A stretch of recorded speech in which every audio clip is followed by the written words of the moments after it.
বিশ্বকাপকে সামনে রেখে প্রস্তুতি জোরদার করছে পাঁচবারের বিশ্ব চ্যাম্পিয়ন ব্রাজিল। নতুন কোচ কার্লো আনচেলত্তির অধীনে 2026 বিশ্বকাপকে ঘিরে ইতিমধ্যে শুরু হয়েছে পূর্ণাঙ্গ পরিকল্পনা। 14 জুন বাংলাদেশ সময় ভোর 4টায় মরক্কোর বিপক্ষে ম্যাচ দিয়ে শুরু করবে ব্রাজিল বিশ্বকাপ যাত্রা। তাদের লক্ষ্য থাকবে আরেকটি শিরোপা জয়। নতুন কোচের অধীনে ব্রাজিল এখন কেমন পারফরমেন্স করে তা দেখার অপেক্ষায় পুরো ফুটবল বিশ্ব। বিস্তারিত থাকছে প্রতিবেদনে। বিশ্বকাপকে সামনে রেখে প্রস্তুতি শুরু করে দিয়েছে পাঁচবারের বিশ্ব চ্যাম্পিয়ন ব্রাজিল। নতুন কোচের অধীনে 2026 বিশ্বকাপকে ঘিরে ইতিমধ্যেই তৈরি হয়েছে ব্যাপক উত্তেজনা।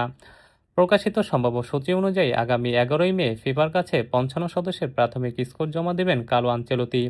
এরপর 18ই মে ঘোষণা করা হবে ব্রাজিলের চূড়ান্ত 26 সদস্যের বিশ্বকাপ স্কোয়াড।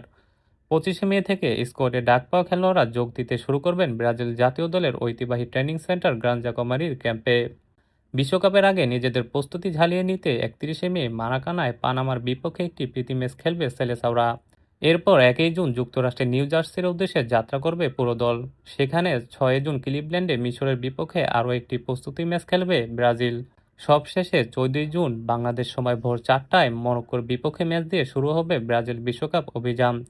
অর্থাৎ আর মাত্র কয়েকদিন পর থেকেই আনুষ্ঠানিকভাবে শুরু হতে যাচ্ছে ব্রাজিল 2026 বিশ্বকাপ মিশন।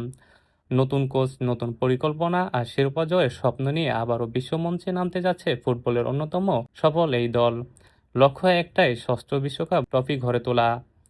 শুভ সরকার, বাস্তব চিত্র।